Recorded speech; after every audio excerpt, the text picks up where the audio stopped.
Question number 7. A scientist does two tests on four white solids A, B, C, and D. Test number 1. Adds a sample of the solid to distilled water and stirs. We know that the pH of distilled water is 7. Test number 2. Measures the pH of the solution after the test number 1. We are given two tables here. One is table number 2 and other is table number 3. These two tables are interlinked with each other. Solid A, B, C, and D. No solid is left and the pH changes from 7 to 14. A colorless solution, no solid is left and pH changes from 7 to 3.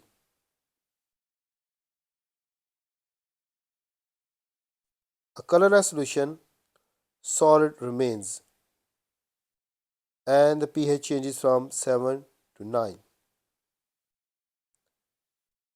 Colorless liquid, solid remains, pH remains 7.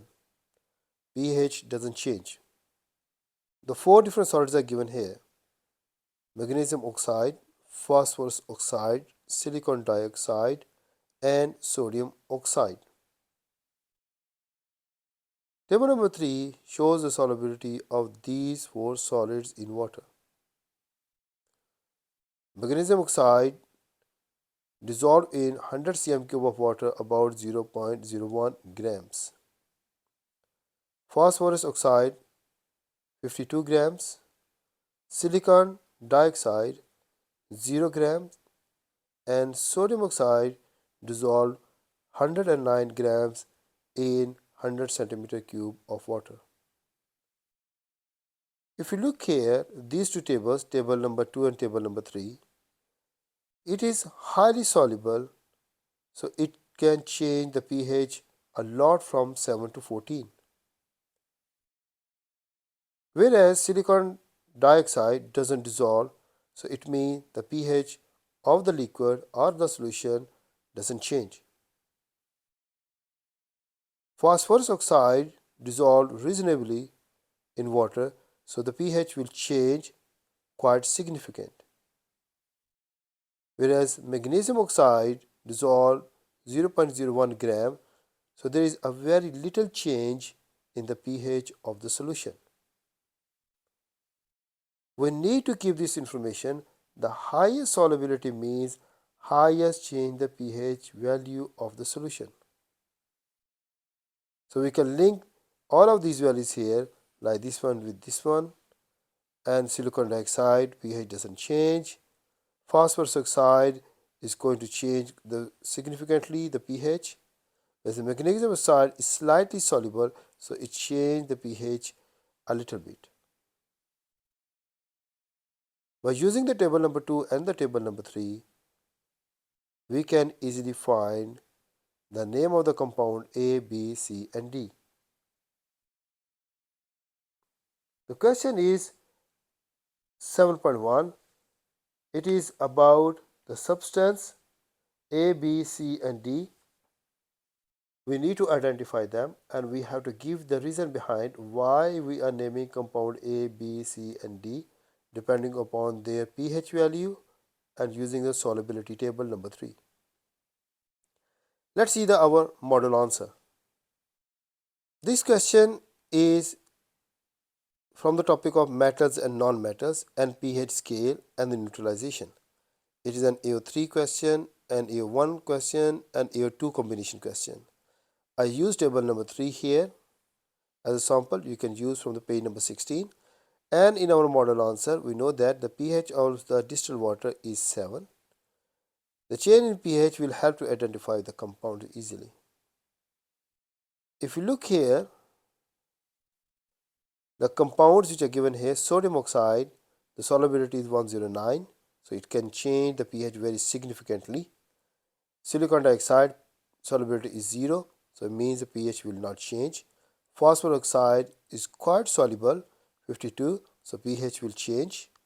And magnesium oxide, the very little solubility is there, so pH will change not so much. There is small change in pH.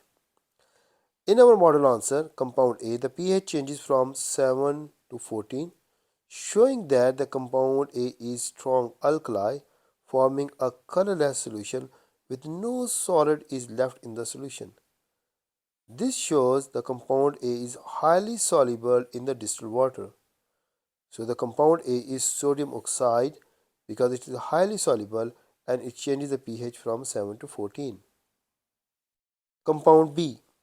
The pH changes from 7 to 3, showing that the compound B is an acid, forming a colorless solution with no solid in the solution. This shows that compound B is highly soluble in distilled water. So the compound B is phosphorus oxide. The compound number C, the pH changes from 7 to 9. There is a small increase in the pH, showing that the solution is slightly basic, forming a colorless solution with the solids left in the solution.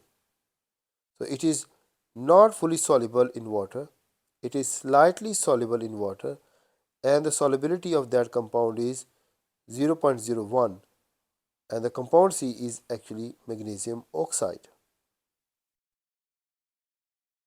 The compound number D, we know that the pH doesn't change and it is insoluble in water, and we will give the name to that compound is silicon dioxide.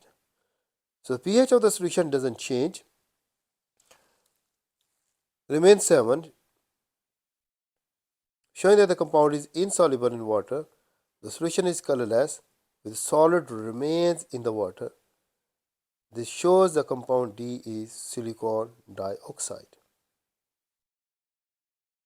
7.2, 10 cm cube of solution B is added in a beaker. Strong and weak acid topic is coming here. It is an AO1 and AO2 question, and this question is coming from the strong and weak acid topic. Distilled water is added to the beaker until the final volume of the beaker is 1000 cm cube. So you took 10 cm cube, but you keep adding the water until it becomes 1000 cm cube. The pH of the solution is measured before and after the distilled water is added. Table number 4 shows the results. Volume of the solution in the beaker and the pH of solution B. If you see here, if the volume is 10 cm cube, the pH value is 3. If the volume changes from 10 to 1000, we need to find the pH of the solution, and that is X. We need to find the value of X. Calculate the value of X. The information is that concentration of the hydrogen ion decreases if the solution is diluted, and it is by the factor of 10. The pH will increase by 1. If you increase the volume by 10, the pH value will be increased by 1. If you look into our question, it is 10. We know that if from 10, the pH is 3. If you multiply by a factor of 10, the pH is increased by 1. 3 plus 1 is equal to 4.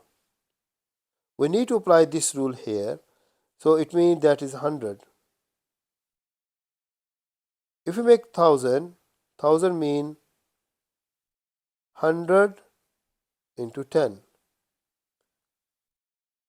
and the pH is at 100 is 4, and we multiply by a factor of 10, so it means the pH is increased by one more number and it becomes 5. So we will use this information that the concentration of the hydrogen ion decreases in a solution by factor of 10, the pH is increased by 1. So the pH of this solution is 5.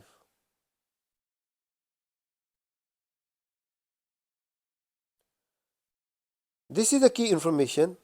We need to apply this information in our given question and in the given information there.